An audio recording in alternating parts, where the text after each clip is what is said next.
that was sent out with the agenda. Can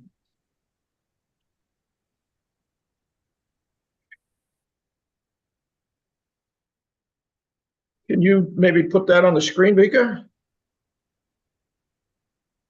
I'll try. I'm at home today with a sick kiddo, so I'll see if Maybe I can access it the same way. I can. Want me to try? Um, Let me make you a co-host and then yeah, you'll be able to. Um, but I can pull up. I have my stuff. I just don't know if I have the same Yeah. capabilities. There we go. Okay.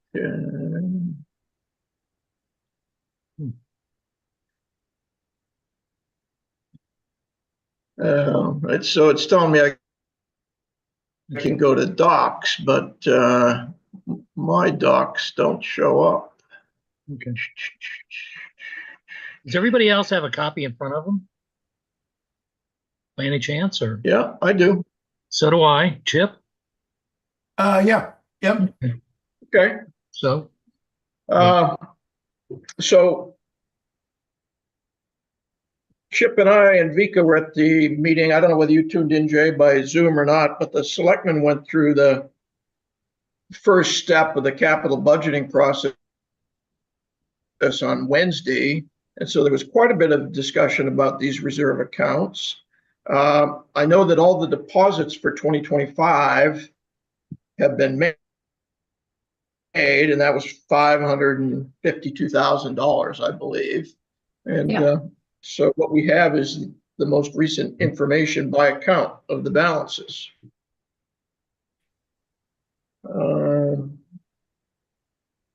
Vic, is this being recorded? Yes, it is. Okay, thank you. I would say, does anybody have any questions about them? Just kind of go down from the top, and if you got a question, let's stop and talk about it.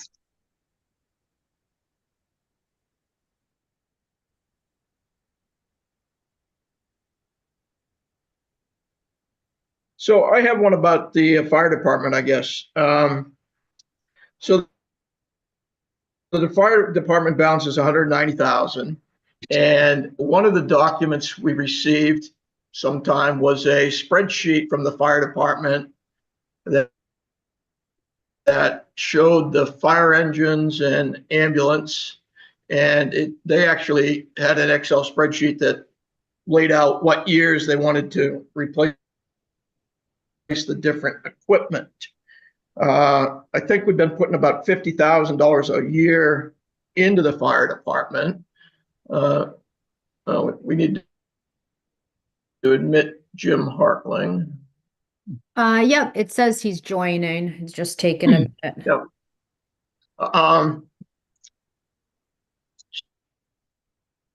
And that 50,000 is way short of what the fire department would have said needed to be put away on an annual basis to replace the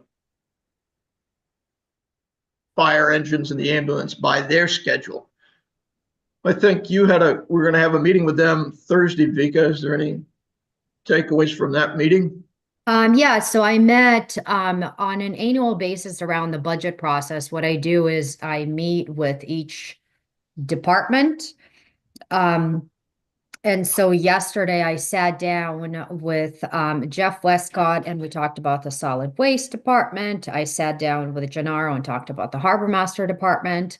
And then sat down with Ralph and Beth Putnam in the afternoon and went into detail about the fire and rescue department. And so we typically go through the expense departments and go over in terms of what they see needs to be changed or can stay the same. And then we talk about the reserves in general. And so I had mentioned the document that I shared with you as well as with the select board, that the document that John is referring to has a list of their current vehicles and the expected replacement date and all of that. I had never seen that document. It's a document that happened to be forwarded to me within the last couple of months. So yesterday I had a chance to sit down and ask Ralph about it. Ralph does not seem to know who created the document. He was on the email list.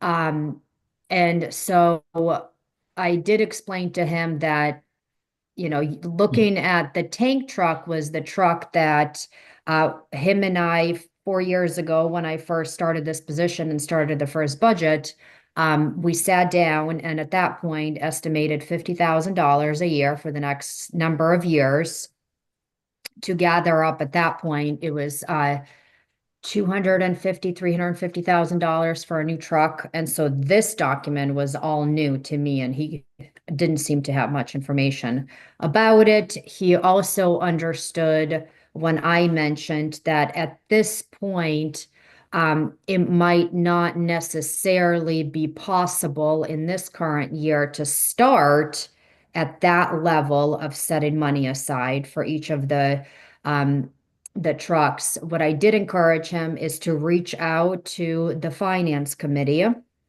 and sit down with the finance committee.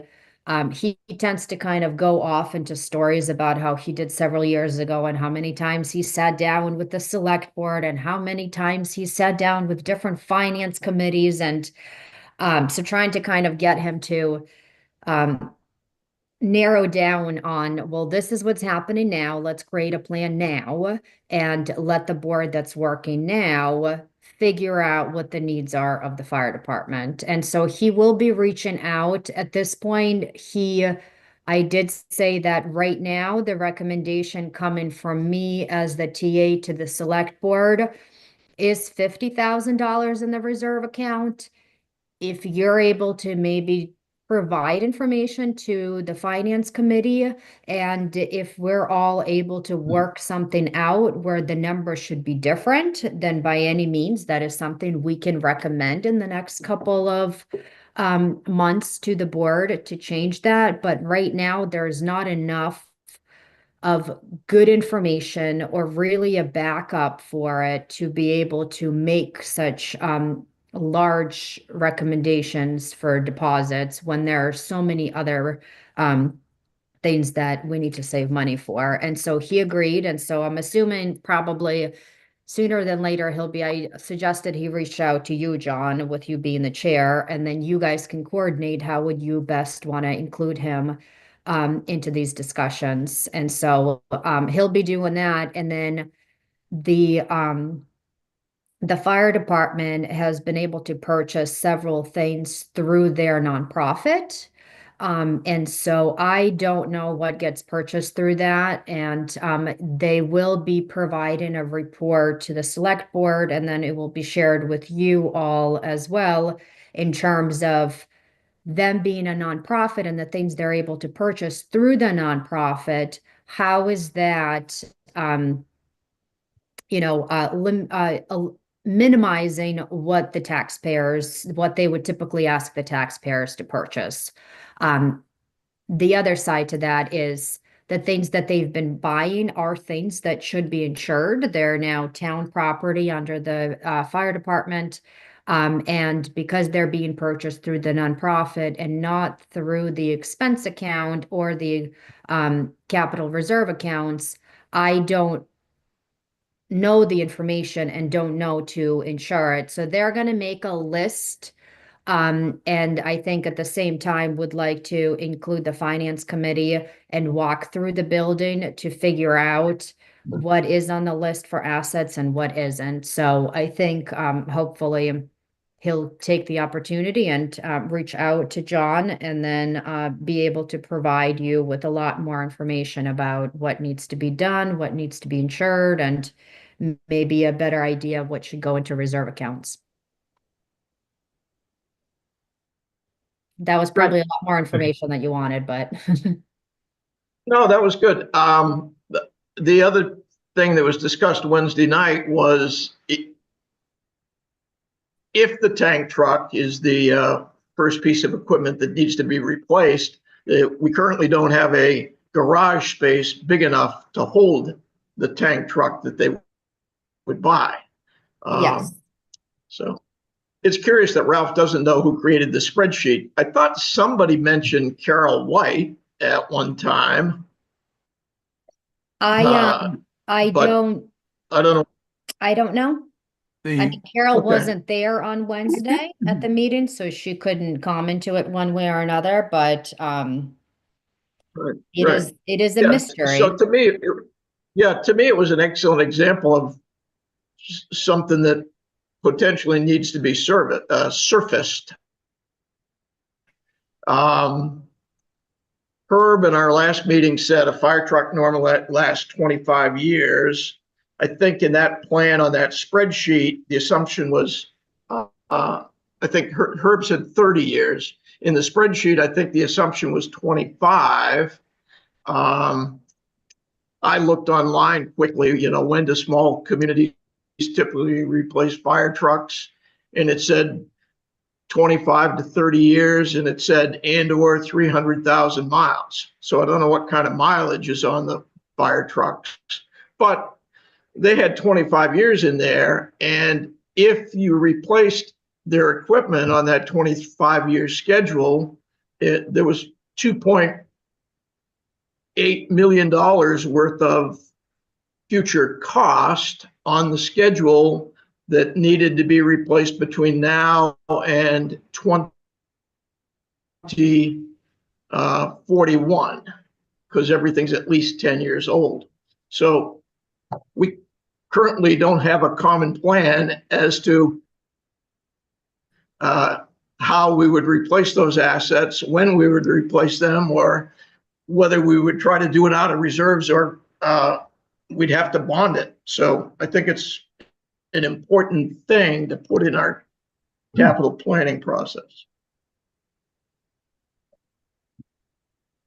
agreed. Did we lose Jim again? Yeah, Looks like looks like it, maybe. Okay, so we're on fire department. Oh, one other thing. Did they mention air tanks? Because I heard through another party that they need to replace their air tanks, and that could be as much as $100,000. So air tanks was not mentioned in our conversation. So the what was mentioned, and I think I mean, most of you know, and you'll learn in these discussions, and sometimes it is hard to get the information from Ralph that you need because you just get so much other information with it. But there was a lot of talk about um, the furnaces in the building and how there are sections of the heating system inside the building where their vehicles are stored that is not working right now, which I'm in that building. I'm the town administrator. I had no idea. So he's thinking about how maybe because I did have a conversation with him, if there's $50,000 being set aside for the tank truck right now, we need to create a plan about the other vehicles, but what about the building itself and what kind of improvements it may need? And that is something that came up. And so I told him that what we really need at this point is we need some kind of a quote and some kind of an assessment from somebody, because at this point, he doesn't really have good enough information to present other than, yeah, I think John said we might need to work on our furnace. And that would be expensive, but that's, hard to figure out what that means or how much that could cost. Okay. Anything else on the fire department? Chip or Jay, you have any line you want to discuss? On Machias, you mean? On the no, not specifically. I was focused on the spreadsheet, which I'll get to, but those just a quick question, Vico, as we're looking at the so there's a number next to what they say the project fund name. So that is the that's the name of that reserve account and that's the number of that. Is there something, a key somewhere that says how that relates to other assets that you have? Do you mean in terms of what those accounts are able to be expended on? Yeah, yeah. So at every town warrant, what we've started doing the last couple of years is I take so I can pull it up right now on our town website and show you. Yeah, The I think town, in the attachments to the meeting, I attached the last June's warrant. Yeah. Yeah, And yeah. so if you look at that warrant, That has some of it the. does have a description It by has a every Yeah, what we used to, item. the way that it used to be done in town warrants is it would only put in kind of the account number that needs to be changed for that year and or the description. And so what I've started doing is just put in the entire list of all of the accounts and the descriptions and the Okay. numbers on it. So every year you know, the town warrant will be the most current document in terms of what those descriptions are. And those descriptions, the taxpayers have to approve the account, Yep. and what the money could be used for. So when I look at that document that has from the Warren updated, and it has, for instance, account number 9198 Cousins Island Reserve, Yep. that will correlate to that Machias statement. Yes. I don't happen to see it, but It's about 2/3 the way down. okay, so it's down there, and you're saying that those, okay, all right, so that's how they cross through. Okay, Yeah, and so I think the numbers on the Machias statement aren't in sequence yeah, because on the town warrant, they're organized by category, like education, public safety, transportation. and when, okay, so flowing through, and from what I understand, that the Machias statement could be provided in Excel format. That's what Bob was using the other night to make some changes. So flowing through from, pick 9030 building facilities, that when you've got the sheet of all the assets that's gone back and forth, that is, how do we know which asset is in that? So that's where you would reference the town warrant. There is a section of the town warrant that has a document in it that has the list of all of the accounts.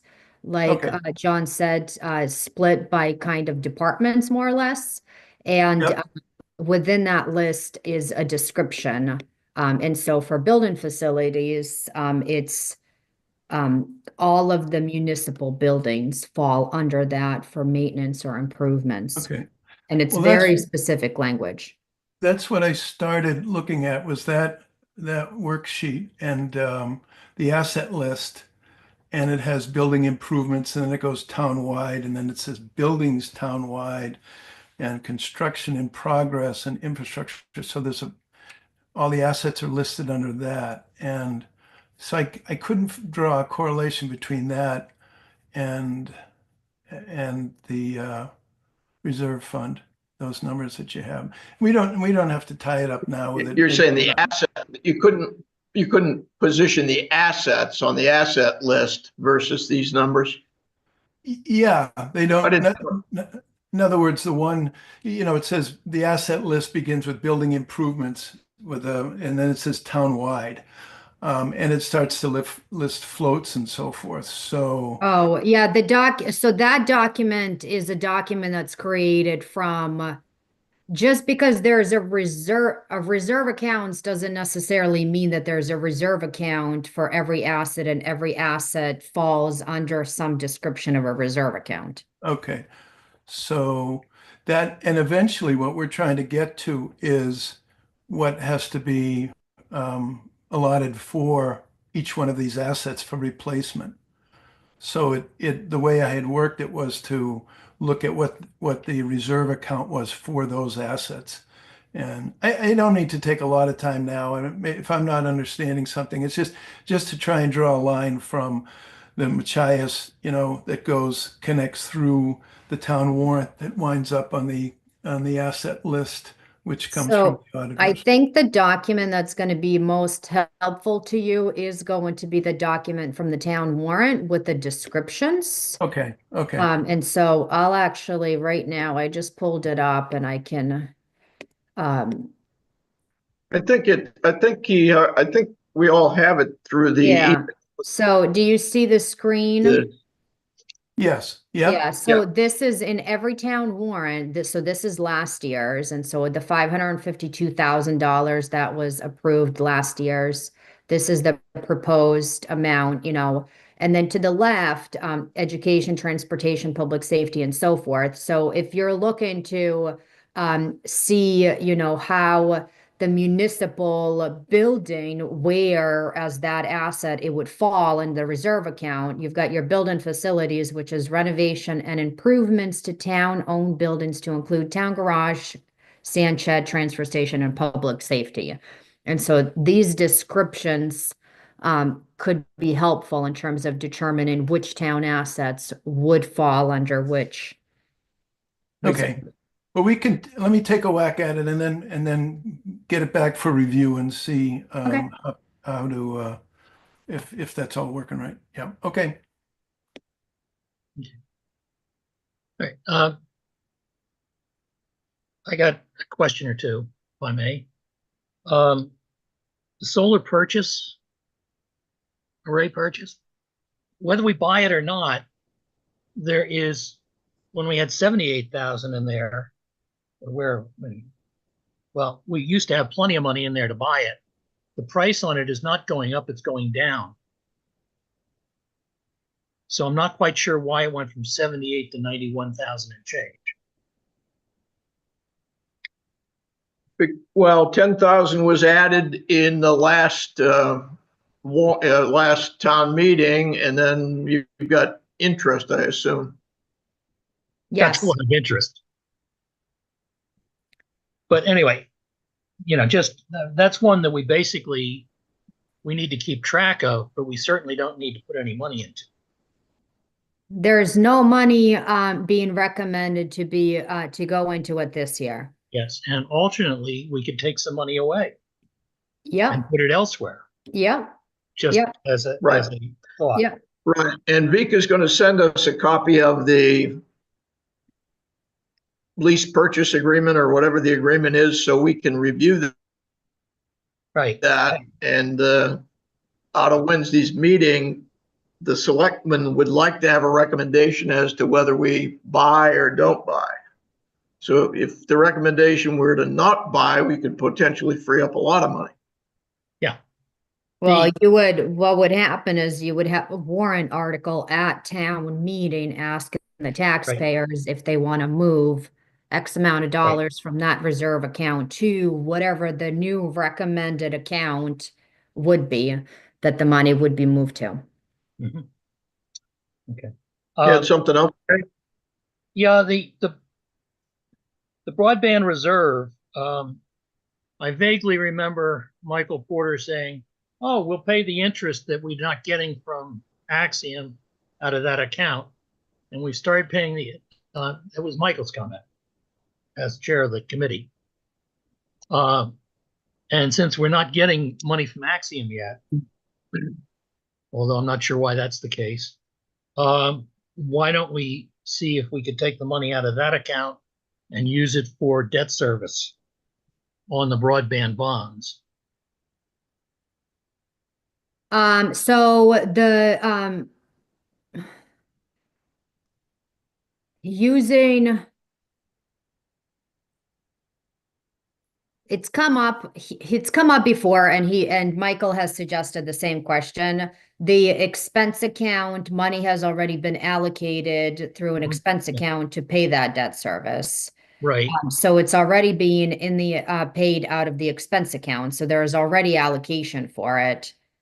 So if if you would be pulling it from a reserve account, then you would just be still paying it, but from a different account. Okay, And so I would, if the money is towns one way or another to have to make the initial payment, I would Right. rather it come out of the allocated expense account. what difference, what pockets, what pocket? Yeah, yeah. And I plan to have, I've been having a hard time getting a hold of Mark Willett about Yeah, discussing how we will be receiving our money, not how Mhm. they've, needed theirs. And I mentioned that at last week's meeting. And then miraculously yesterday he did reach out to me. And so I have a plan to have a meeting with him next week to have those discussions of how is this year's debt payment going to be reimbursed by them? How are they going to catch up from last year's debt payment? right. So, Good. That's great news.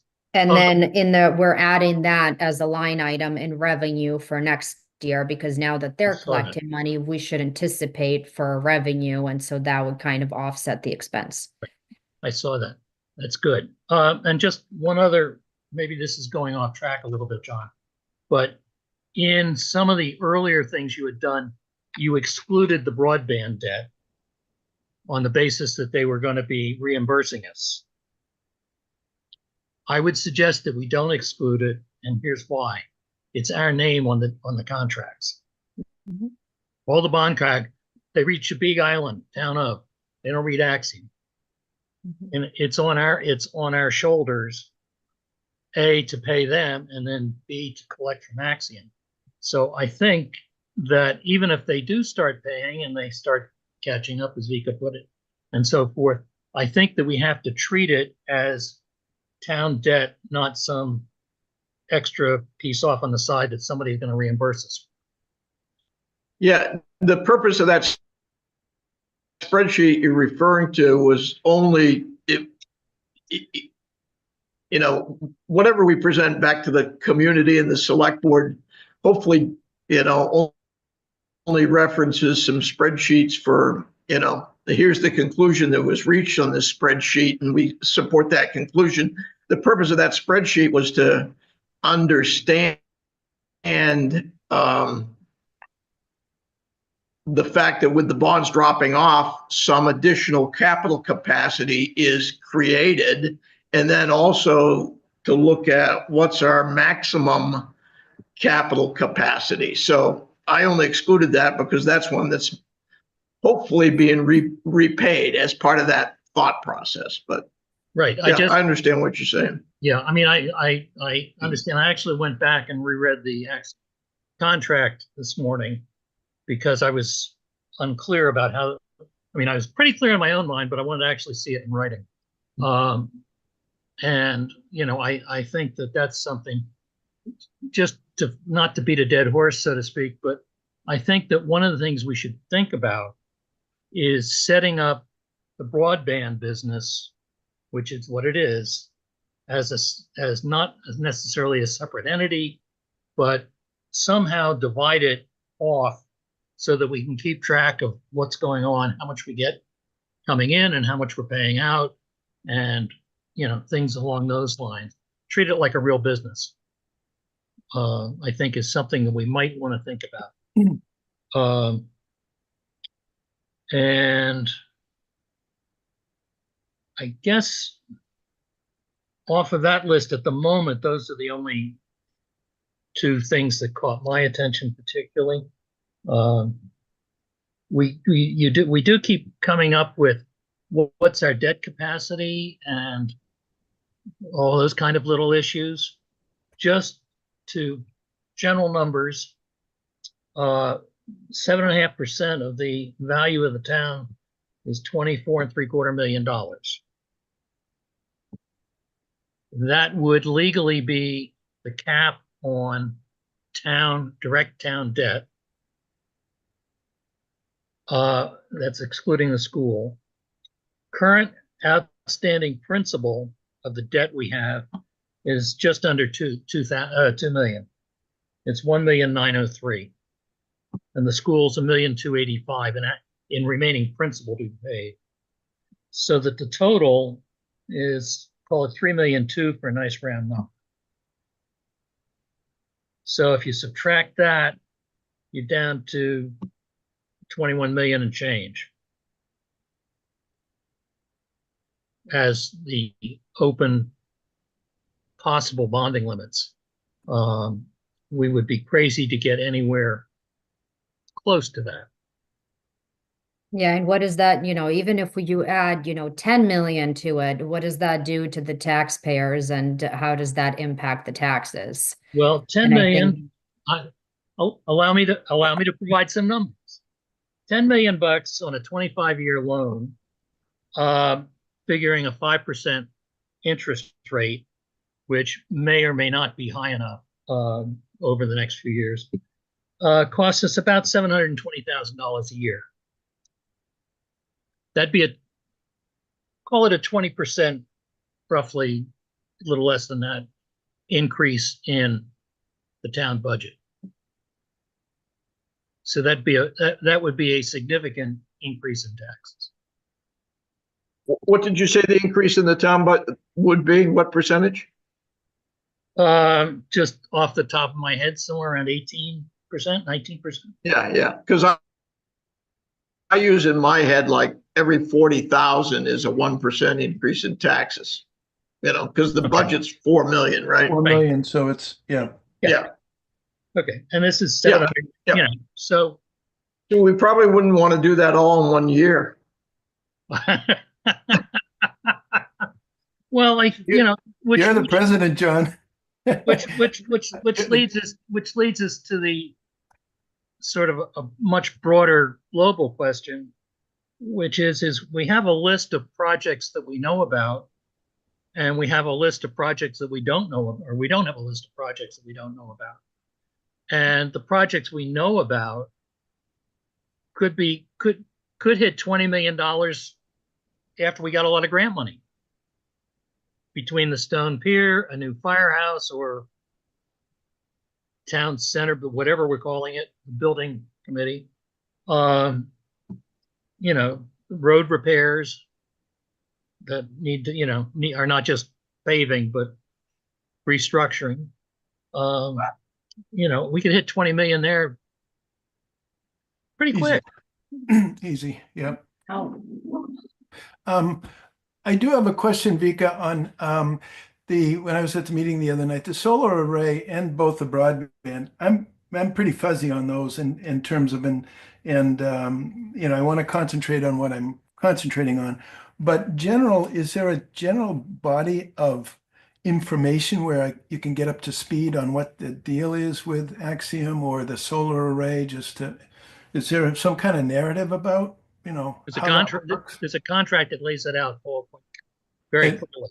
Where's Yeah. the contract? the best thing would be to send you the contracts and I Okay. can email both of those to you guys. Yeah. Which I'm supposed to email the solar array. Jay, Dizzy's barking because she just heard your dog bark in the background of your screen. Well, Theo, quiet. Okay, that'd be great. Okay, I guess I had two other questions on the Machias Savings Bank, if you guys didn't have any others. Okay. Cemetery Perpetual Care doesn't have a fund number. Is there some state regulation that we have to maintain a perpetual care balance or something? Cemetery. With the cemetery perpetual care, the money that goes in there is when there are certain payments that people make, like purchasing lots and stuff like that, that will go into that account. But in the time I've been, money has not been allocated, nor has there been any recommendation to allocate to that account. And Ann Thaxter is the one that does a lot of work at the cemetery, and she has never had any suggestions or recommendations about increasing it. So we haven't been putting money in, even though people buy a lot, no money goes in there? No, no money has gone into it. This year, we tend to do that, or I've been doing that, with the auditors towards the end of the year, simply by doing journal entries. And Okay. so that's So, something that, yeah, we just do it kind of all at once. It doesn't end okay, up being anything major, but a couple $1,000 here and there. okay. So I guess I wonder in my mind, could we take $4,000 out of there every year to pay for the care of the cemetery, as an expense? With investments account, the description that we have, it's typically something that's recommended. Anything that's going to be over like 10 grand, I believe it is, that would be a capital improvement. And so I wouldn't recommend pulling money out to cover an expense. I would recommend continuing by putting money into capital reserve accounts for future anticipated costs. And the cemetery expense account is so minimal in the greater scheme of things that Annie does a really good job keeping it for as little as we spent on that. Okay. And then the dredging, the project is all done and we're waiting for the Army Corps to close it out. And when that happens, we'll know if there's any money in the dredging account that can be freed up. Is that accurate? In a very few words, yes, it is. That is accurate. And the timing of that, we have no idea. Might take a year or So they were trying to, the last time I spoke to them was at the very early stages of this winter, and they said that they hope to have, so there is really two disputes, two claims that were put in by each of the barging companies that we worked with. One was a significantly large one. It was $800,000. So if the barge company had won that claim, we would be responsible to pay 20% of that. And so Army Corps obviously didn't want to have to fork out a lot of money for it, so they disputed the claim. The other one was very little that ultimately ended up getting dropped altogether and they settled. Um, and so that's been the big holdoff until they finalize that claim and go through that dispute process. They don't know what our final amount will be. Separately from that, eelgrass mitigation that we had to do failed in the location where they planted to try to, what was taken from here, provide somewhere else there. And so now what they've been trying to do is more or less just see if they could pay out the cost instead of putting that cost into trying to plant it elsewhere. So Army Corps is trying to close off a couple of things. Hopefully they would like to close it out around early to mid-spring. So it'd be great if we know by the next town meeting, but seeing as this project has been ongoing for just the doing physical dredging and finishing up for 3 years now, I'm not going to hold my breath and say that it's going to be done within the next 6 months. Vika, do we have any idea what our liability, assuming Army Corps gets all this cleaned up, how much of a bill are we going to have with them? Any idea, or is that? So the money that's currently in the reserve account now, we anticipate that we're not going to need more than that because based on what we were putting aside into the reserve account and then $250,000 that we got as a bond, we had the money to finish it off. The second time when they came, the bids that went out based on what went out for bid and what Army Corps estimated is what at the last town meeting the town set aside. The actual cost came out to be far much under the anticipated bid, which was in our benefit. So at that point, we had more money than we needed to in the reserve account. The problem that we ran into is the two claims that came up that they're trying to resolve based on kind of the worst case scenario as far as how far they've gotten in their process. We should and seem to have enough money to cover the whole cost of everything else that we would need to pay, which is why that money is kind of just sitting. And hopefully be even less. Right. Okay. So. Thank you. Okay. Next item on the agenda was review the 2025 budgeted reserve account additions. I don't know that any of us have that in front. Oh yeah, so that was in the document that Vika put up there earlier from the town warrant last June. So 57.5 went into the fire department. 270,000 went into the Stone Wharf Reserve. 20,000 went into barge ramps. 15,000 into floats and gangways. 5,000 into vehicles. 25,000 into roads. 10,000 into public works equipment. 50,000 into building facilities. So that would be, that was that 90-30 account that we were talking about earlier. Those are existing facilities. That wouldn't be if we did a new office or anything else. Then that was 90-31 was the new office. 10,000 went into that. 20,000 went into recycling compactor. 10,000 went into the solar array, which took it from 79 to 89. Matching grants, 20,000.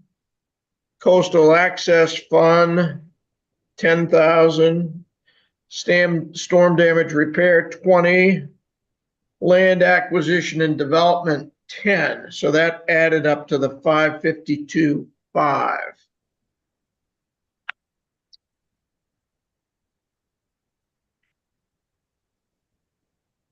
I mean, I personally didn't have any big questions about any of those additions last year. The initial budget for 2026, or that was presented on Wednesday, in that Excel spreadsheet that Bob Ernest provided that showed Machias balances, that also showed the 552,000 I just talked about. And then it shows the initial budgeted numbers for 2026, and they add up to 795,000. So that 795 versus the 550 is a big increase on a percentage basis. And he had that increase calculated on the spreadsheet.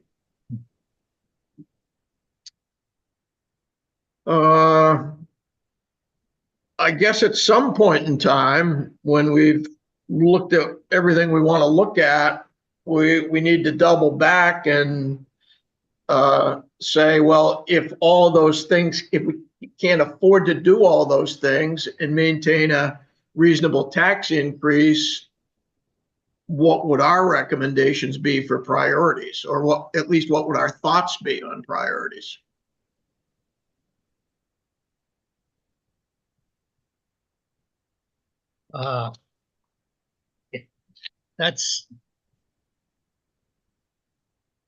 That's really the question of the hour, isn't it? So these are named a little differently. It says December 2024 reserve accounts. So he's updated this. So this one you're talking about is for proposed 2025. Is that the way? Well, the Excel spreadsheet I sent, I think it says December 24 because that was the last Machias statement. Right. Okay. And he's updated it. And then he added the and you put reserve the date account on there, which is acquisition. good. 250122. Okay. I just want to, yeah, make sure I Yeah. understand them. Yeah. So that's a 40% increase from 552 to 775. Yeah. Which of course is half of that, or about as Stone, or 40% of that is Stone Wharf.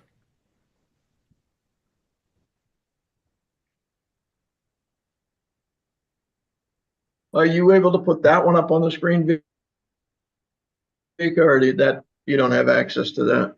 I can try if you want. Yeah, Vika, I think they'll have to give you share You have it, Vika, and I ability. won't. I have it. Okay, If go you for want to it. put it up, you're welcome to, but yeah, hold on. No, that's fine. Where's my Zoom?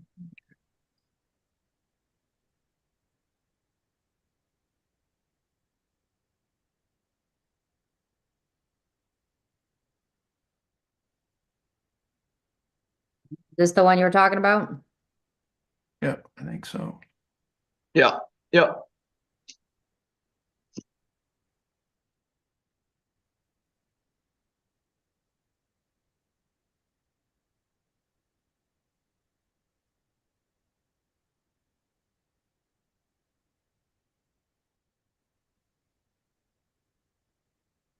Yeah, so the stone wharf goes up a little bit. Floats and gangways went up a lot to 95,000. Now, Herb had a letter and a very detailed explanation of the need for the 95,000. But some of that was contingent upon decisions on what to do down at Chandler's with respect to ship tie-up and the installation of a hoist that the lobstermen would like to have.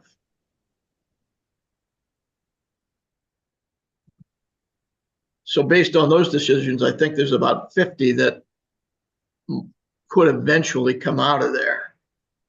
We talked about the fire department, and that 50,000 isn't enough to buy the fire trucks that potentially would be needed over the next 15 to 20 years.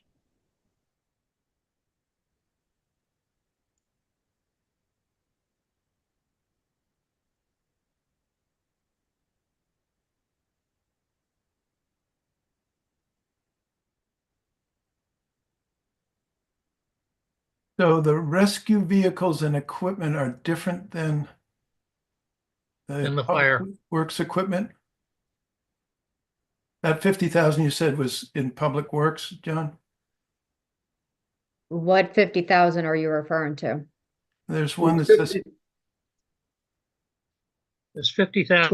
9025, that account says capital maintenance and replacement of fire trucks, associated firefighting rescue equipment, and communication equipment. okay. I think somewhere there was a second line for the firehouse, though. In I see. Machias, This fire department. Okay. I see it. there's a 9192 account, rescue vehicles and equipment, that's got $101 in it. So maybe we don't even need that anymore. Yeah, I guess what is, okay. It looks like an inactive account, right? We just bought the ambulance 2 years ago. Right. Yeah, so maybe, maybe instead of rescue vehicles and equipment, it's, fire and rescue vehicles.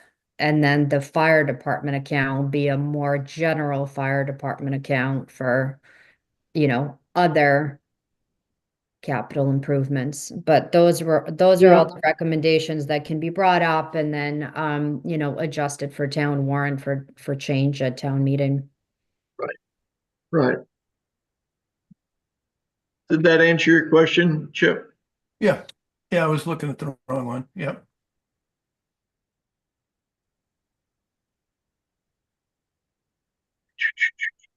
And then the storm damage and repair number went up significantly. And there was discussion at Wednesday's meeting about South Shore Drive and the status of that project. And that would be something we somehow need to capture the status of all our big, let's say, accepted projects like South Shore Drive, because there's a lot of information out there, but I don't know it, and I don't think the general community knows it, and I don't think all the selectmen know it at the same time. Like I think, Vika, you said something about, based on the feedback from FEMA or MEMA, that we might be able to get a grant for no more than 800,000. I don't know whether that was a matching grant to do the South Shore Drive work. Is that accurate? Kind of. It's not a grant. So when we're still going through the process with FEMA to determine what was lost in that particular storm that was declared a disaster last January. And based on their assessment, having been out here, having measured the location of South Shore Drive, they basically determined, for lack of better terms, how much gravel material fell into the ocean. And what they're doing that is based on costs and calculations with their little fancy equations. They determined that it's nearly $800,000 worth of material that we lost, that we are able to get back from them. Part of that is, so that's one step that we're dealing with. The other part is applying for mitigation. And that's where we're able to work with them to see what it is that we could do to prevent from having the same type of damage in the future. And so we do know that at some point in time, we are going to get nearly $800,000 because the federal government has done their whatever it is they do to figure out that that's how much they're going to allocate to that particular location. That $800,000 is still not enough money to either repair it or move the road. And so the work that is going to take place now is hiring GEI consultants to do a feasibility study where they could tell us what can be done down there short term and long term. And in a short term discussion, it's, what could basically be done to make it so the road doesn't collapse. Well, we find a short-term, long-term solution, whether it's to stabilize it or whether it's to probably what will happen eventually several years down the road, and that's move the road. But with all of those discussions, $800,000 is not going to be enough. And so there is going to be town funds. Right now, the storm damage repair and restoration is the account that used to be the Indian Point retaining wall. And so a lot of these things that we have to do, like hiring GEI, doing feasibility studies, those things are not going to be reimbursable by the federal government. It's what they're paying us is for the physical material that was lost. Which is why the select board is hoping to, and I'm recommending, and that 75 isn't a set sold number, to start the discussion of building up an account that then could be tapped into for sea level rise related damages, storm damages, things like that. So then there is some money to be able to tap into when you need to do a $30,000 engineering study for something related to storm damage.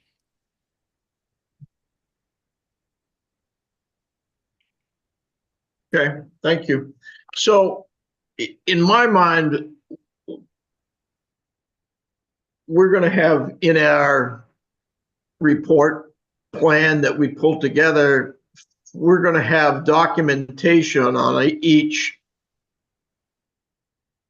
big future project, Stone Pier, South Shore Drive. So somehow in South Shore Drive, what you just articulated, we need to capture.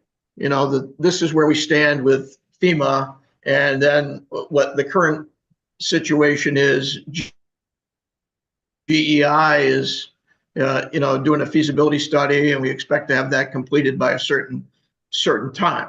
And later in the agenda, we'll look at, what that document might be to capture at least a snapshot of these future projects, so that people are generally up to speed on the project. And if we keep the documents up to speed, they're a resource for anybody who has questions. Anybody have any questions or comments on the 775,000 that's the initial reserve account numbers?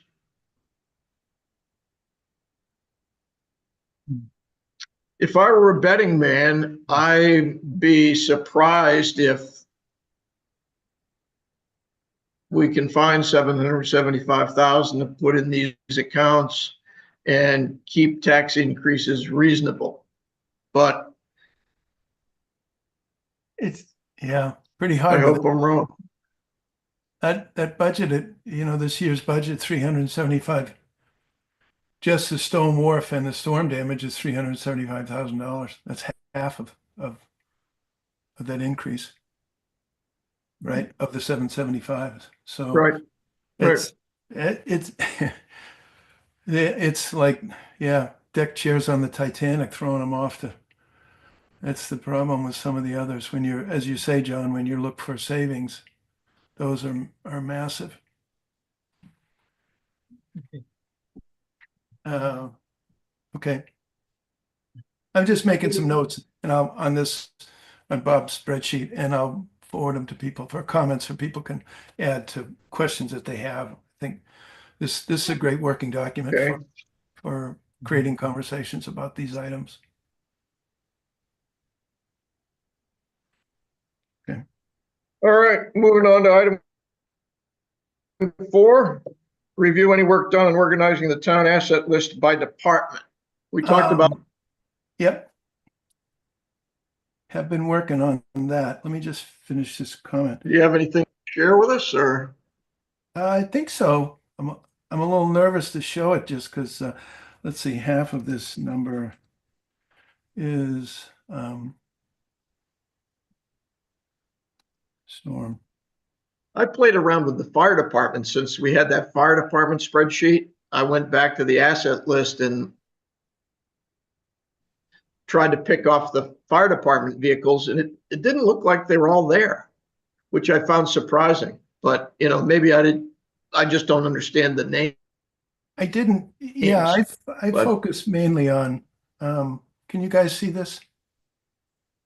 Yep. Okay, I was looking more at the process, and I went back to this what Vika had, or is given to us, I guess, by the auditors, and it really, it's really not a spreadsheet. It could be a Word document. There aren't any. They're just cutting and pasting numbers in it, so it wasn't really. It doesn't have. And connect to anything. It's got, and John, you put in useful life in here, which is good, which is helpful. And you had asset, this is yours worksheet. So it helps to really identify it. So I approached this as, this is the Pownell spreadsheet. And I just want to illustrate a couple of things about it. This is, when I looked into it, I thought, wow, this is probably really good. And when I looked at the formulas in it, my knees started to shake. And this type of look up an asset schedule is really, that's when they try and make Yeah, a spreadsheet into a database, which is really what you need long term to have a relational database. But if you look at some of these those formulas, if I could even figure those out. Um, so part of the trouble is you start using something and you don't really understand it, and something goes wrong, and it's very, having all these tabs of and they're interrelated, which is what some of those are. The future value table, I looked at that and I said, okay, that makes sense. Thought that's what, but you have all these plugins for charts and stuff. It's a massive. I don't know anybody. I mean, somebody created it and somebody could understand it and work it, but that someone isn't certainly isn't me, and probably not anyone in our realm. So I said, what question are we trying to answer? This particular one is how much we have to put away. We're just looking at the capital accounts and what the budget is. And the process seems to be, Vika goes through things and knows what's going on and recommends a certain amount. And they go back and forth and they say, okay, we're going to put that on the 2026 budget. And that's the column that we were looking at here. And it's okay, what are these going to take to replace? So that was it was how much, the question is, this answers how much to allocate into the reserve account. You need to group by reserve accounts. There's a lot of cleanup that can happen on this. This is basically the original spreadsheet. I've grayed out things that I'm not talking about today. But I also like to put really simple formulas in it so that people can look at it, and also variables. So is this here, John? We had talked about to identify an asset. We don't identify them really by a number description. We can work on a naming strategy for it, but the asset number is BI, which I think was building something. The two abbreviations. Two numbers, two letters as the beginning of an asset string is 26 times 26. So all you really need is a couple to identify that string. And then the 150101 is the date of purchase that you had suggested, John. So that's 15th, 2015, 01 January, 01 first day of January. And that might be a simple way to get a kind of a serial number for each one of these items. That's one thing that kind of came out because you need to be able to identify them rather than just using the description. The year in service, this is something that you put in. All the yellow ones are things that you put in. These grays have a formula in them and eventually would be locked. So in this one here, John, out of your spreadsheet, 2015 year in service, the original cost was 18,449. How many years before replacement is 20? Okay, simple formula. Do the subtraction and what year is that? It goes up to the year of replacement. This year's until replacement is a simple subtraction. It uses a relative to this, an absolute reference to 2025. So if you change any of these yellow ones, all the gray ones change. So just walking through this, year replacement is 2035. That's 10 years. The replacement estimate, this is something that will be very hard to come up with in any rapid amount of time, to go out to, as it was suggested, to the departments and say, we need to get pricing on all this over the next couple months. Might be able to do it. And if you can, that's fine. But if you can't, using this 18,449 here, which was the 18,449 is the original amount. And then you say, okay, that was the estimate. And what was the year of that estimate? Well, it was 2015. So how old is this estimate? 10 years. What are the total years used to determine the future purchase price? Again, another simple subtraction. The reserve account for this item goes in there. And this uses this up here, you have to divide the reserve account. There may be 10, that's reserve account 9020, which is $10,000. Well, at this point, you've only got two assets in it. So I've got two in there. This refers, that $5,000 is one divided by the other, 10,000 divided by two. That means you have in that account, that's $10,000 account, you have $5,000 you can apply towards this just to divide them up. So the total balance for to accrue is the total, you are looking at how much you have to accrue for this item, given on using again these years before replacement and extrapolating it out.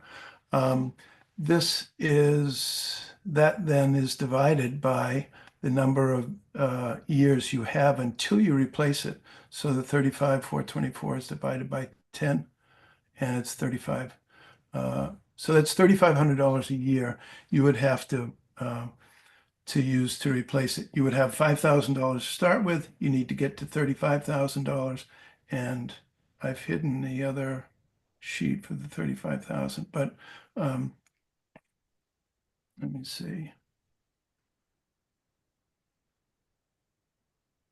Aha, that was a mistake. I was trying to get rid of this here, and this is from the old spreadsheet. It's a present value based on the original cost, and it didn't seem to make a lot of sense.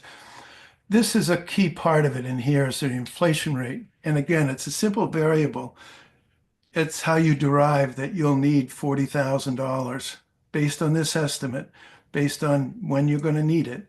And it goes up here and creates not a really complicated spreadsheet, but it takes what's the estimate, what are you going to need, and it takes that to the factor of 10. So it's the inflation rate to the 10th power in this case, because it's 10 years to that, and it comes up with that, how much you're going to have to come up with in 4024.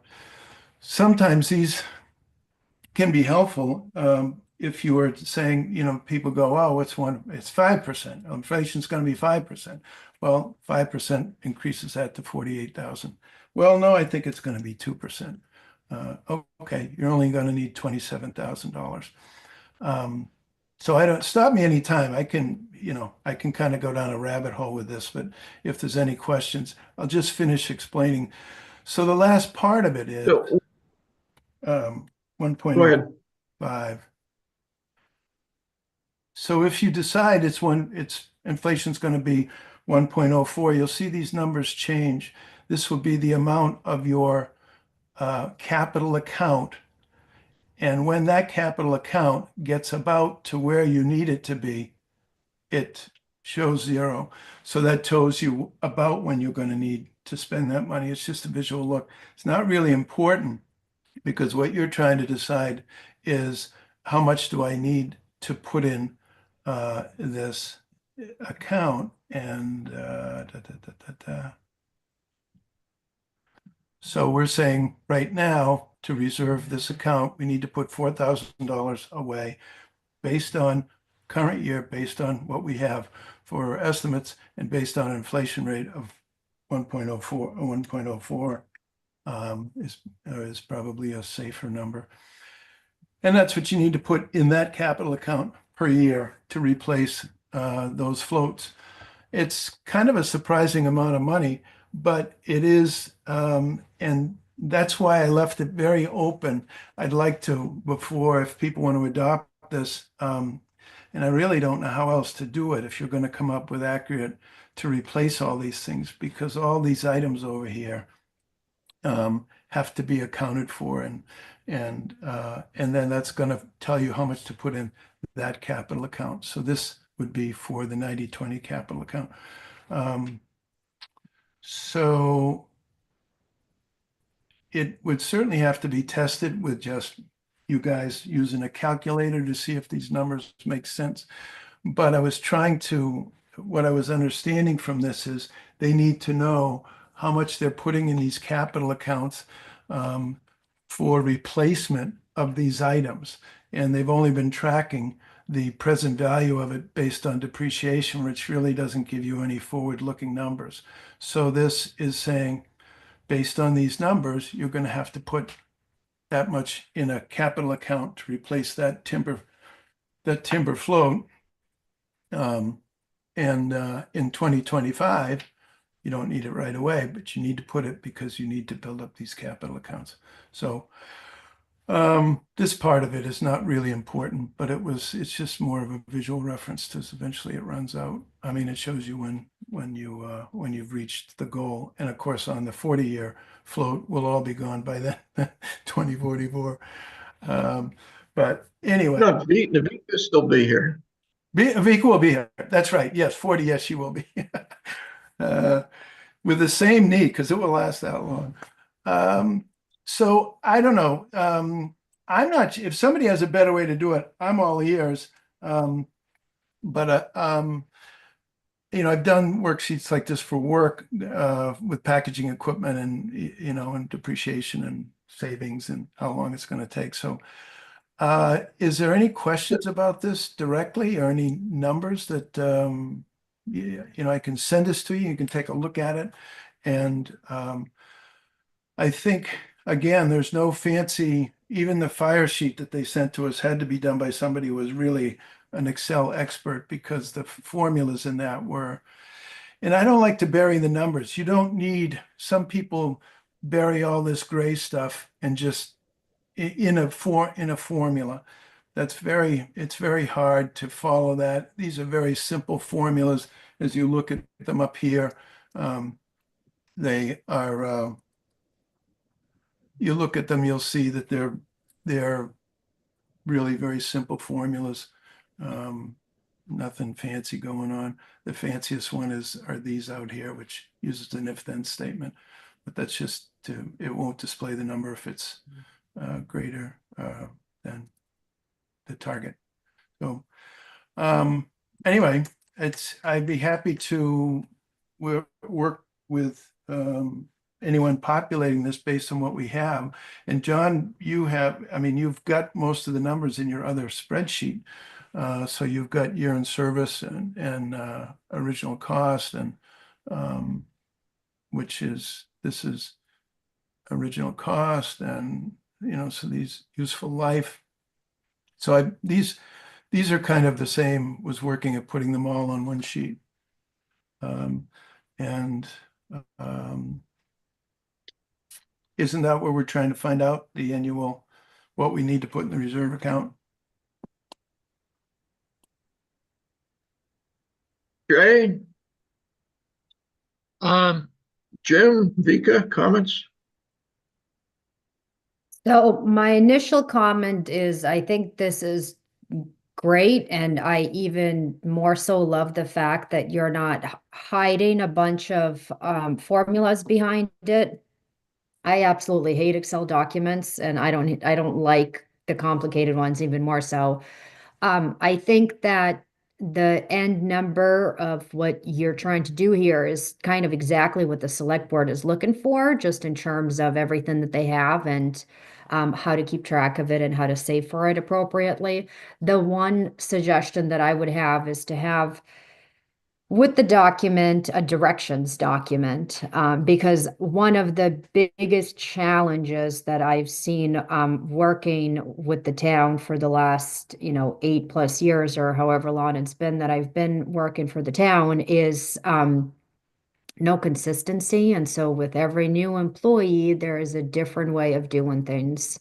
And right now, what we're trying to do is, everything being very much so web-based. We've had Herb Main work with us for the last several months where he has literally tried to organize in every single folder and come up with a system.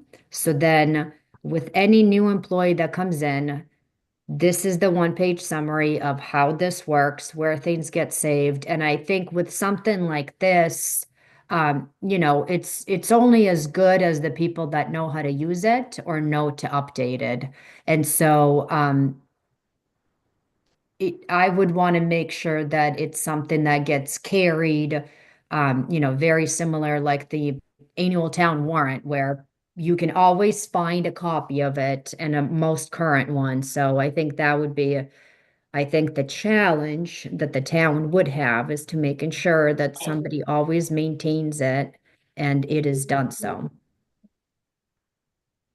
Yes, absolutely. And there are ways to record video of a screen you can lock certain cells so they can't do any damage, and you can record a video of saying, this is where this goes, this is what this number is, and you'll got probably all this stuff is scary and doesn't need to be there.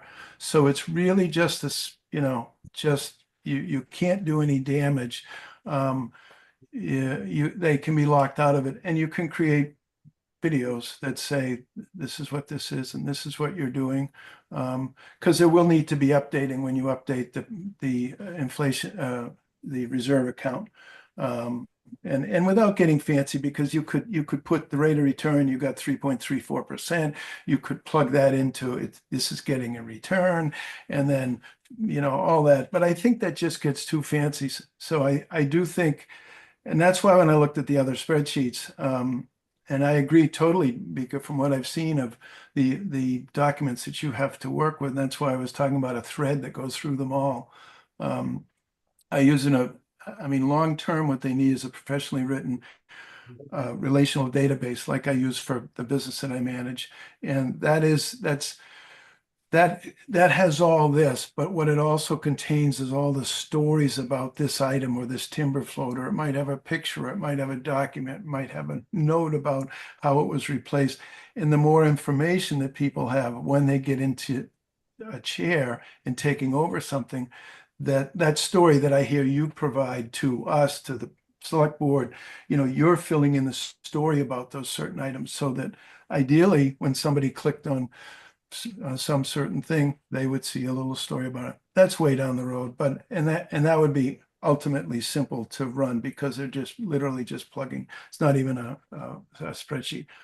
But that's again why I looked at those sheets, and they're just too fancy. I mean, these are very simple formulas. As I said, the only one that's a little fancy is how it figures out future value by using the power of 10, how many years you have in this. If you when was this estimate done, and you say, oh no, we did it in 2025. Okay, well, okay, your future purchase is only 27,000, so this goes down to 2,000. But for right now, you also had the problem of how do you come up with anything, to get future price. So this was my best shot at doing that, and there's only a few variables and very simple formulas. If anyone had to go and repair it, they're very simple. So anyway, what about you guys? You guys see? Only thing I missed a lot of this because my computer froze.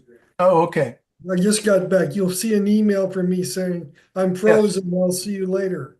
Yeah. So, but I would just say from my experience, the textual thing, describing your assumptions, needs to be right out there in the public, not something you click on. If you're saying we've got, let's say a new firehouse. Here's the assumptions in here. We're going to build it in X year. We're going to design it in Y year. It's got to be this big. It doesn't have to be a long description, but before you start crunching numbers, you got to say to people, what's the basis for crunching those numbers? It's got to be very visible. Yeah, I agree 100%. The story, they need to have that story. What's going on? I think, let me chime in a minute if I might. I think in a sense, those are two different topics. That's a big project topic. And then what you've done with this, Chip, I like very much. A couple of thoughts perhaps, and I don't mean to be a pain, but you pointed out earlier that you couldn't relate the numbers at Machias and the numbers on the town warrant to the list. And basically this list is based on the accountants going through and however they decided to categorize things and group things. If we could create our own groupings that related to the account numbers, Right. you know, so that we could then then everything would relate directly and easily. Yeah, And absolutely. you know, the spreadsheet and the way you've set it up, I like, and I like that it's simple and direct and clear. God knows there's very little of that around generally. So that I like, but I'm just wondering if it's possible to take this capital plan detail list and regroup it so that Oh, it fits into the other. absolutely. That's what I was asking about. You need a thread that goes through that connects all of them. And that's this list here is, they've got boat ramps, they've got, and then they've got this big school, Yeah, they've got, it's all over the place.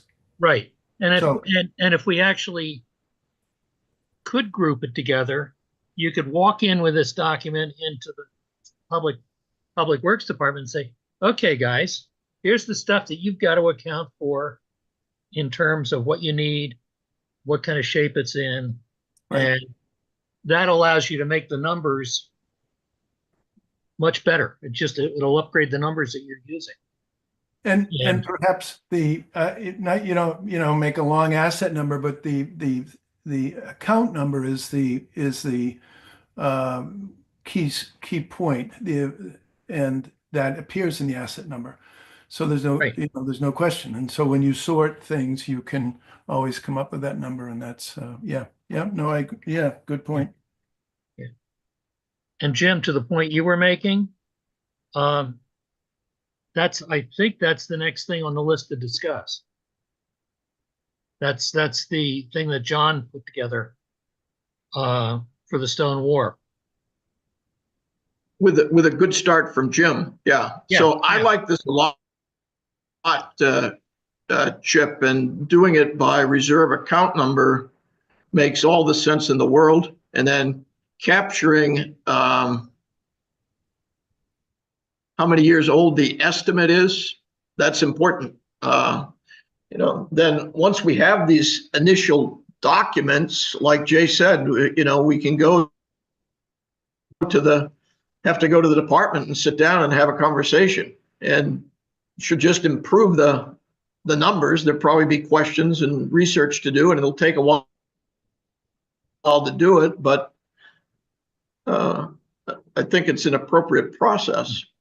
Yeah, I just add, Jay, I think even for routine replacement stuff, there should be some text that says, we're assuming this piece of equipment lasts this many years, that sort of thing. Rather than just, people looking at numbers glaze over. Yes. And so we agree. need to create a narrative that leads to the numbers. Well, how about if we could do a narrative basically for each department and each group of numbers? Right. Or for instance, road maintenance. We've got this many things of road maintenance, but we're assuming this is based on the Public Works Department saying this is what we see when we need it done. So at least, it's an aggregate grouping, or everything related to, the docks or something. Group. Right. So. Okay. Moving on. We want to be done by 4 at the latest, right? Yeah, I need to turn this over. Thanks, Chip. Stop sharing. I think that's super. Status, big projects, tracking report. Can somebody put that one up? I think you had it up there a minute ago. Chip. Big stat. I was unsharing the screen. Which one was that? It was just a one-page template. Maybe you didn't have it. I'm sorry. This separate. One. It's just the one you said, capitals. This one, summary of analysis. This your sheet? No. Moving on to the bigger projects, not the asset stuff. Oh, maybe you didn't have. Yeah, right there, isn't, oh no, that was a summary. I'm sorry. You didn't have it up there. So maybe, I don't know whether we can get it up there or not. Are you able I'm to not get sure stuff which that one was- it is. No, What's it? it's not in here. It was a separate sheet attached to the agenda. I don't know whether you have access to that or not.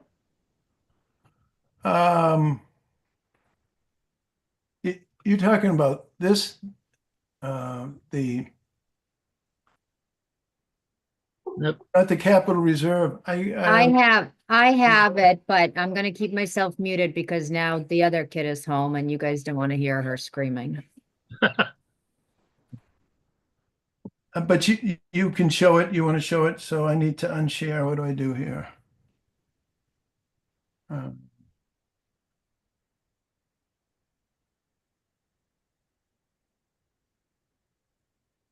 So you can take it back, Vika. Yeah, that's it. Oh, that one. Yeah. Okay. Yeah, so last week we listed all the bigger projects, and I don't have that list in front of me, but the thought was for each of those projects, we need to have some type of a status report. And even though Jim Hartling said he didn't have time in 2 weeks to do anything, he did provide a lot of what's here. And then I played with it a little bit. Can we get the full thing up there and get rid of the stuff on the side, Vika? Or whoever put this up. What do you mean the full thing? This one? The full spreadsheet. Yeah, I'm only seeing part of the spreadsheet. I think you're still seeing me. How do I unshare this, my screen, Vika? Do you have to grab it? Well, you don't have to unshare it Can you if what you have on the Can you screen is see what we want to look what you at. want to look at? Hide the sidebar is what he's saying. There's a Yeah, can you sidebar hide the that lists sidebar on the thing? a whole set of files. Can we hide that? Oh, I have multiple. There we go. Well, who's sharing? I don't even know who's sharing, Chip or I Vika. just gave it Vika's. So are you seeing what you want to see? No, Oh, well, it's the spread, which it's the right spreadsheet, yes, but we're not seeing this whole spreadsheet. It's got a The sidebar over on the sidebar side. is blocking it. The sidebar that says committee, no, wrong sheet.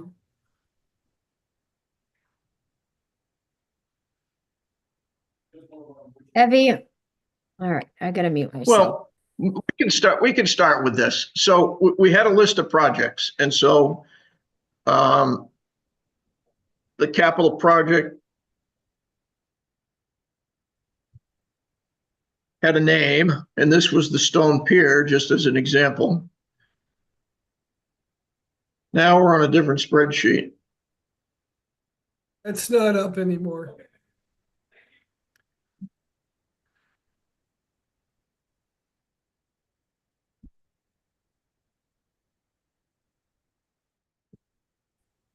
I'm going to have to learn how to place my files somewhere where I can share them. Well, you should be able to share from your computer. But it didn't go back. It went to my Google Drive, and I don't keep stuff on my Google Drive. So Oh, that looked like that was the only option I had. oh no, that's just Microsoft wanting you to. Yeah, you can put it on your computer. Should be able to. I don't know which one it was about. I don't. The way that I'm Well- sharing, I think it's showing me something completely different from what I'm seeing as being shared on the screen, and I'm not sure how to change that. Okay, well, that's okay. In the interest of time. So there's a sample of how we capture big projects, and Oh, that one. Yeah, yeah. Okay, go ahead. Keep going. yeah, and I don't think anybody other than maybe Vika and Bob and Carol know the status of the big projects, be it the Stone Pier or be it South Shore Drive or whatever it might be.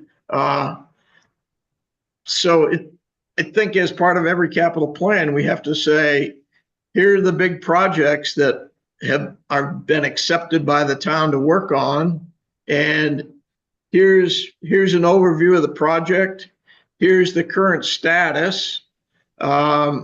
Here's our known spending expectations this year, maybe the next couple years, what the source of funding is. And, for example, in the Stone Pier, we're currently soliciting or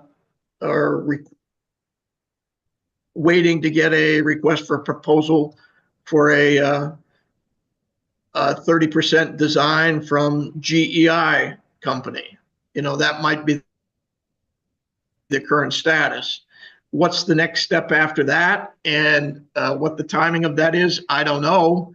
But if Vika or somebody knows, we ought to put that down and set that expectation. Eventually, or at some point in time, I think we need to put, what's the future expectation over spending on the table. And when I first put that template together, I assumed that the Stone Pier, I put in the Stone Pier was going to cost, I don't know, $8 million. And I assumed that we're going to have 20% grants. So therefore, in year 2028, we were going to have to bond 1.6 million. So that would be an annual cost of something. And Jim Hartling's feedback was, oh, we don't want to do that because, that would cause rumors and speculation, and it's very, very inaccurate. And so none of those numbers are in that form. Yeah, let me be clear about Vika, can you stop sharing for a second? I found the document. Well, I was going to be clear about that. Please, please. The issue, it seems to me, is that you need to tell people when you think you're going to be able to tell them what it costs. And not start speculating big numbers that cause panic or rumors. No, and I agree with you. I agree with that. So down there in fiscal year 2029, it says discuss using high-level cost estimates to forecast future capital projects. Right. And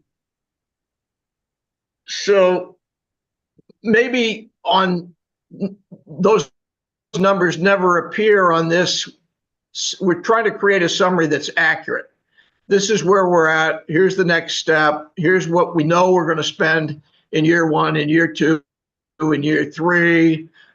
We don't know what the total cost is going to be, but I think we have to, maybe there's a page of narrative that says, phase 1 of the project is between $4 and $8 million, and South Shore Drive is between X and Y and whatever. And so, or we say these projects add up to somewhere between $5 and $20 million. And if we're spending in a certain period of time, and what the bonding cost of that is, and speak to the town's ability to fund those projects. Well, let me make. I don't know what the best way to do that is. I guess what I'm saying. Let me make 2 suggestions on that. The first one starts with a question of Vika. As part of the 30% design, are you anticipating GEI will create preliminary cost estimates for the project?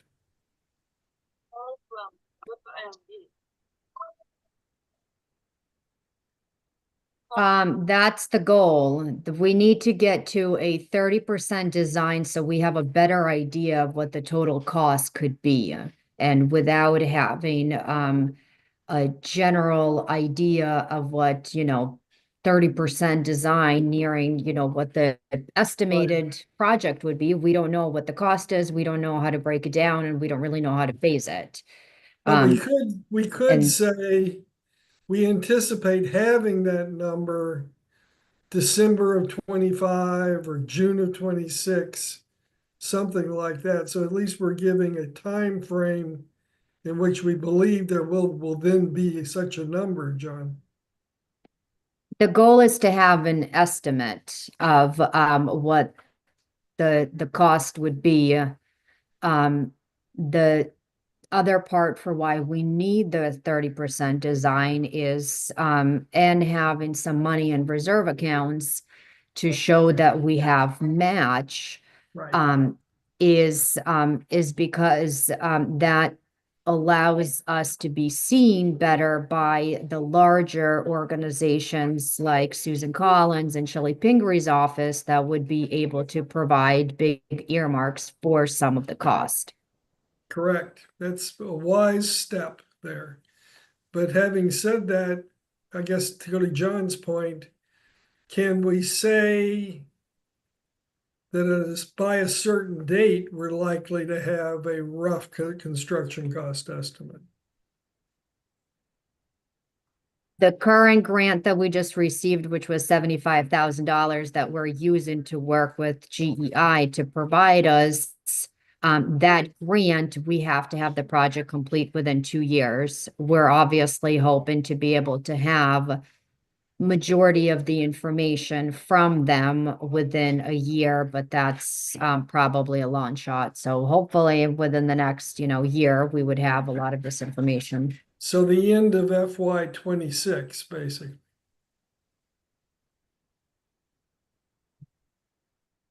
That FY 26 ends by June 30th of 26. Right, so end of FY 26, one milestone is rough construction cost estimate. So that's sort of what I'm saying is you can say things about what the process is going to do to at least give people a sense of what's happening, but don't invent numbers till you're ready to talk about them,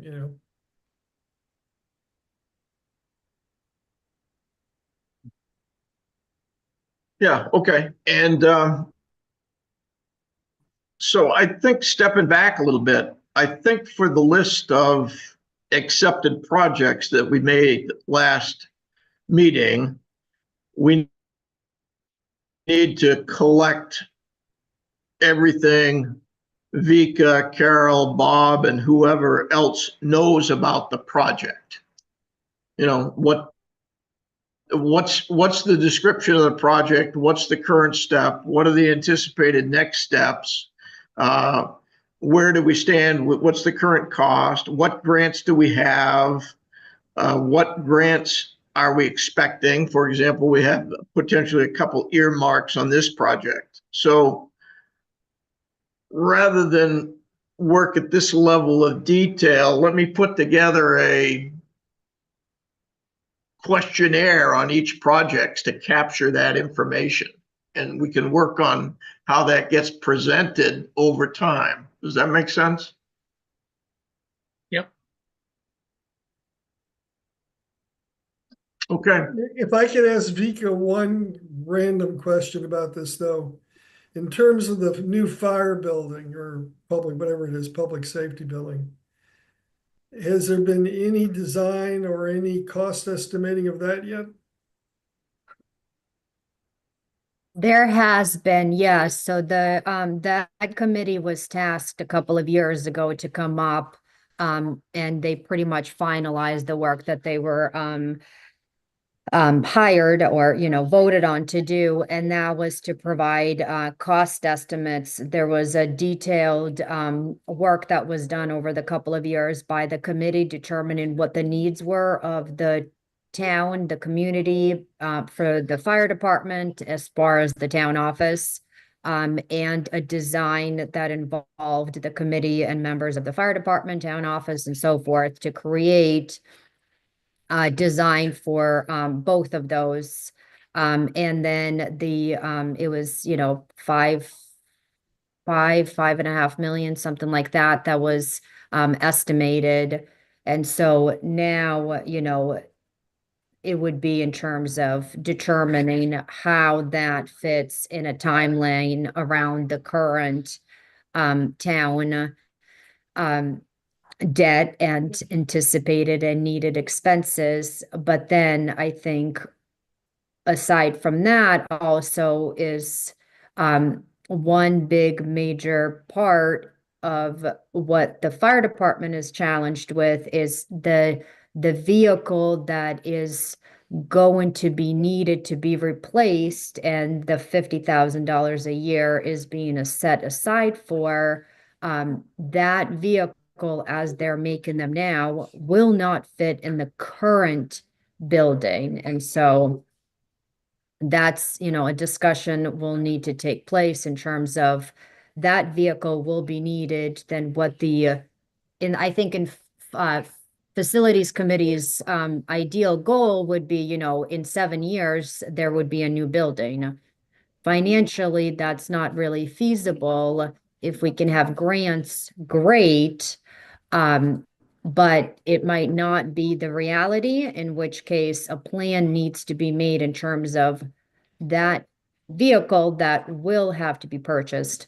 Where is it going to be housed and how is it going to be housed until there is a location to house it? And who's doing that work? The Finance Facilities Committee had done that work and completed. We are meeting next week Okay. to determine and start discussions of, where do we want to go from here and how do we possibly make any recommendations and bring that information to the select board, and what does the select board ultimately want us to continue in doing? And is that gonna generate an alternative capital project to think about for our work, or is that completely outside of our work? Possibly, but I'm not sure. The committee was tasked with the project. They completed that project. And there was a change in some personnel within that committee. And so these last couple of months, there kind of has just been a pause because there were several other things that were being done in terms of the current existing building, electricity being upgraded, and the radios being upgraded and things like that. And so the last couple of months, no work has been done. Hopefully it'll pick up and hopefully there might be some recommendation, but I'm not sure at this point.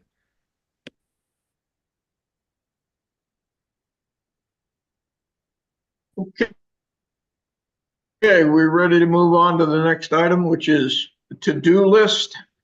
I think in the minutes, we'll get to the minutes next, but I think in the minutes, the last set of minutes or that Chip shared with us, the 2-page versions, that the minutes were starting to capture some action items or to-do items. And I personally am a list guy, and I think we ought to just try to capture all the things, the information we want,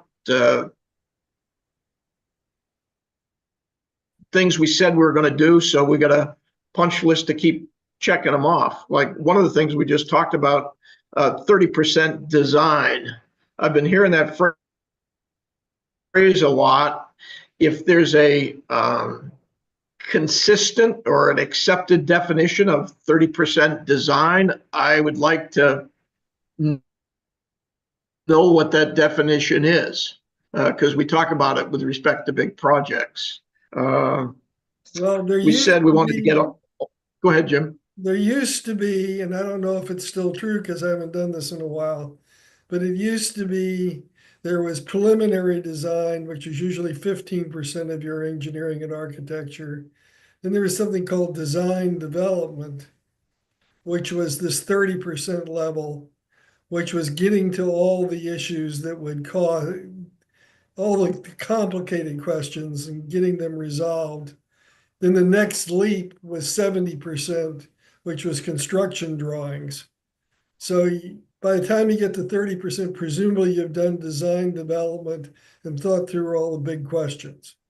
So that's what it used to be. Is it still that way? I haven't looked at it since the pandemic, so I don't know, but I'm guessing it is. Yeah, when I Googled it, for example, I didn't see anything about a preliminary cost estimate being part of the 30% design. So, Well, but if you get to that, in the capital plan, I think we ought to document what the expectation is of a 30% design. right, but on the other hand, usually you go to 30% design so that you can cost estimate. So yeah, they're interrelated. They've always been interrelated. Okay.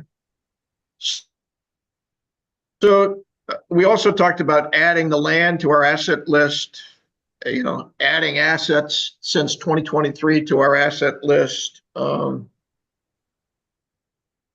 I just throw it open to capture things you guys think we need to know or keep in front of us. I think your point about collecting Anything you want to add to it too? I think your point about collecting all the information on the big projects so we can start writing consistent narratives is very important.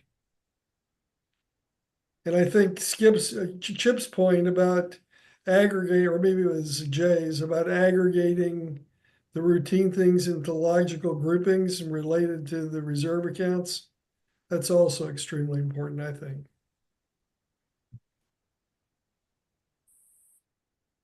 Just to recap one moment about something. I'm looking at my notes from last week, not the AI notes. The big items were Solar, Stone Pier, Cousins Wharf,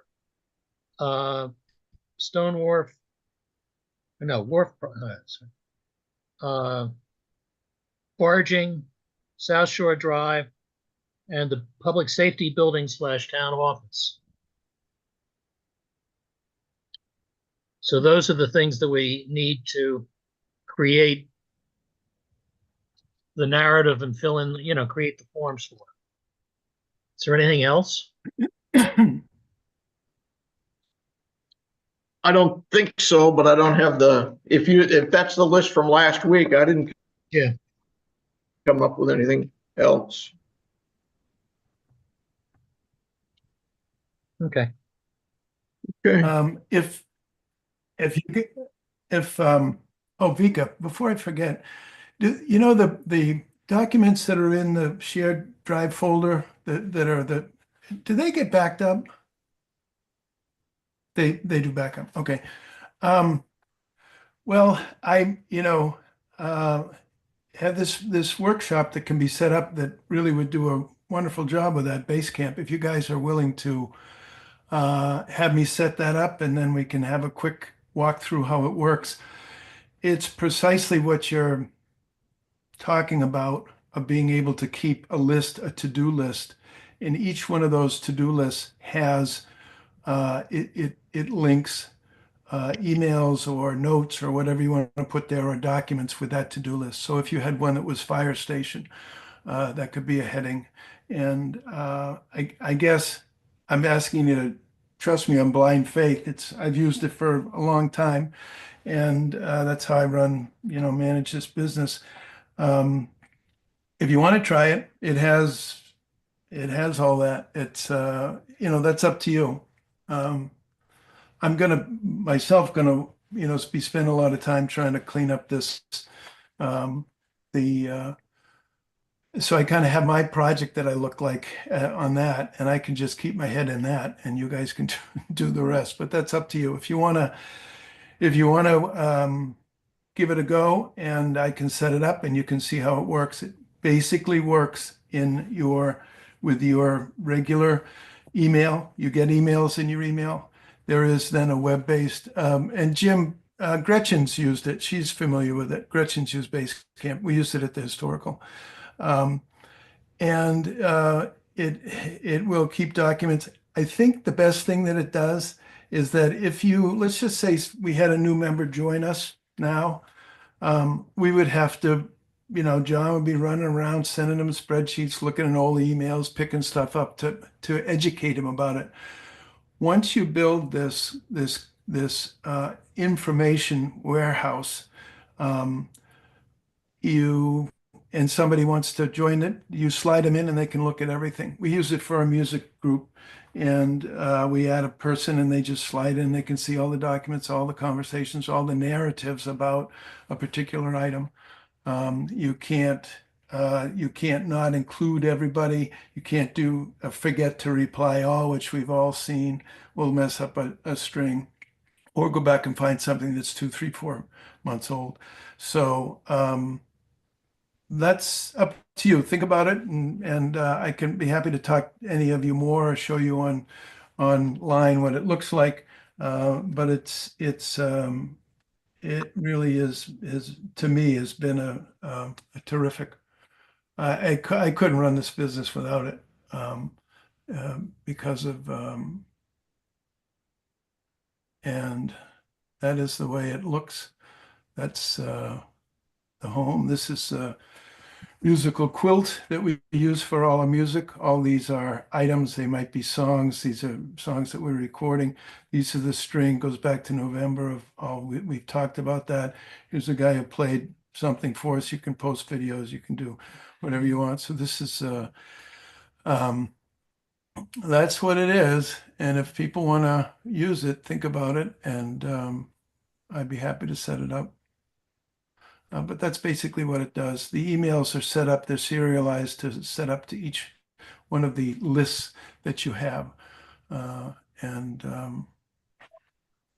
it also has documents that you can store. So out of what's posted there, it would pull out to-do items somehow, or you would have to say, add this to the recordings to-do list? You can, no, you can, if you, that was the calendar, which you can use and subscribe and put. But yeah, if you have something like this, you can, if you want to get technical about it, you can assign this to do to somebody. You can say when it's due, they will get notification of it. When done, notify, and these are all the people who are attached to it, and the notes. One other thing that's nice about it is for people who are not, perhaps maybe Vika, who might be tied into it if she chooses, you can not pay any attention to it, and then once in a while when you want to go in, you can go and catch up based on right here is project activity, everything that happened yesterday with that, Tuesday, Monday. So you don't have to read every email. You can go in and see the emails as they came in. It's something you can't do with Outlook. And again, if you hire somebody else slides into this, they just go in and take a look at it, and it's all right there. So these are documents that we have, which are, and this is also a schedule, and you can assign to it. You can put a reminder in it for yourself. It really, it's actually the original Basecamp was used by Apple to design the iPhone, and there's something like 3 million users on the. At this point, there's a couple thousand people that sign up a week for it. So, as I look at this and I look at the, and it's starting to build. So the documentations, look at the, we had a little trouble trying to retrieve documents today. If we were instance saying we're talking about this song and it was that string, and all the documents would be right there. It's an enormous time saver once you kind of commit to it and get used to it. And you can download the document, you look at it, and then you decide to download it, and you say, okay, I want to download this, and there it's all. So I would defer to your good judgment. well, I'd be game to try it. I can guarantee you that you're not talking to somebody. As I joke, when I was younger, I had more time than stuff. I got more stuff than time now, and the last thing I would want to do is waste time for people. I really do. So if you want to try it, we can set it up, and we can do an online tutorial. Basically, for people who aren't engaged in it, they just get emails and they answer their email just like they do in their inbox. They say, Yep. okay, and if they say, what's he talking about? They click a link and they go right to the workshop. And we need to talk about minutes and Oh. schedule a couple more meetings. Does anybody else have anything other than that they want to talk about today? One last thing I'd like to catch up on, Vika. Last week, you were going to check with Machias and to see what the FDIC insurance was. Yeah, so I did hear back from her, and the response that I got, and she did ask if I wanted to meet up with her to discuss it further, but I don't think I'll have the time to do that. But what she said was, oh wait, hold on. Now I'm having a hard time too finding it. That yes, they are insured. And I can't seem to pull up the email that gives more detail. So they're insured as separate accounts, basically. Hold on, give me a minute to find the email and then I'll read it to you. So what it does that, there's some work to be done and some things to collect. I would propose that we go a couple weeks, and maybe how does Friday, February 7th look at 2 p.m. and then maybe schedule the 7th, 14th, and 21st of February. And if we don't need one of those, we can cancel it, but hold those dates and times. Okay. Would that work for everybody? 7th, 14th, and what else? 21st of February. Okay.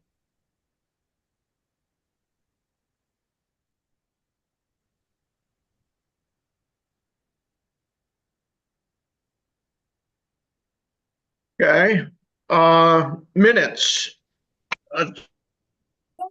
Chip put out the minutes. Did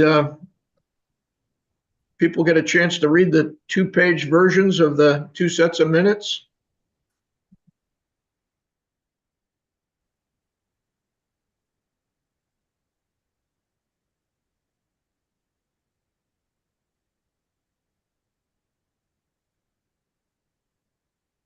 I did not, but Okay. I missed part of the first one. Okay, Vika, did you look at them? I thought they were amazingly accurate. I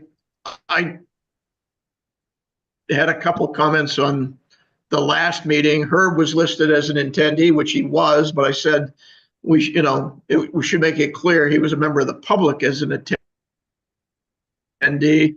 And then it had the meeting adjournment time wrong. But other than that, I didn't see anything inaccurate in what it said was discussed.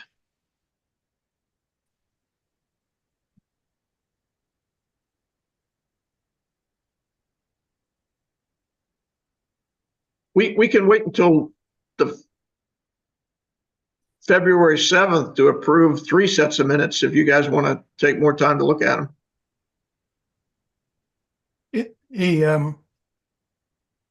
There's certainly more information there than you need in a typical minutes thing, but I have experimented a little bit with it. I tried 3 different softwares. Actually, Vicky has another organization she was working with has taken a whack at it too.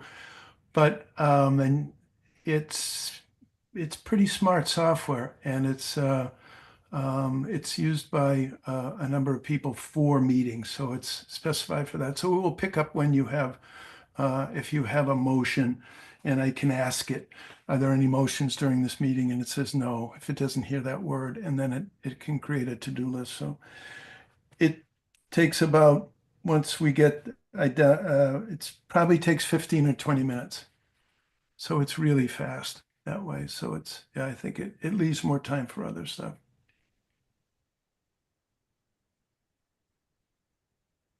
So we can wait till that's fine. Well, I'm okay to approve them, but Jim hasn't read them, and I went through them very quickly. And I'm trying to remember what I noticed. That was one of the things that I didn't print up. So, sorry, I still have to print stuff up so I can read it. Okay. Well, let's plan on approving 3 sets of minutes at the next meeting. And if you have any edits or corrections you want to, based on when you read them, if you feed that back to Chip, that would be helpful. Just let me know. Yeah. Okay. Anything else? Yeah, just quickly, if I'm going to set up this base camp, why don't all of you, anyone, just send me an email with what you know to be the action items. We've kicked around a bunch of them. Send them a bunch of them, and I'll set it up based on that. Great. And we'll kick it off. All right. Everybody else happy? Thank you all. How did that email work out, Vika? So they are all insured, but as one account.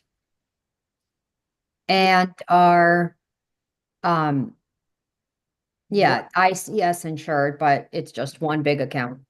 But what's the limit of that insurance? I don't know the answer to that. FDIC is good for 250,000 per account, unless they change the rules. But if they're saying it's all one account, that means that all of it collectively has a 250,000 limit on it. It's about 2 million short. The town's reserve accounts are considered one account and are colorized VIA ICS. Say that again? Why don't I forward you the email? Thank you. I also can't say anything without background noise right now either. Okay, that's an open item. There you go. Adjourn the meeting. Thank you all, and have a great weekend. And we'll meet February 7th. 7th. 7th. Okay. Next meeting. Thanks.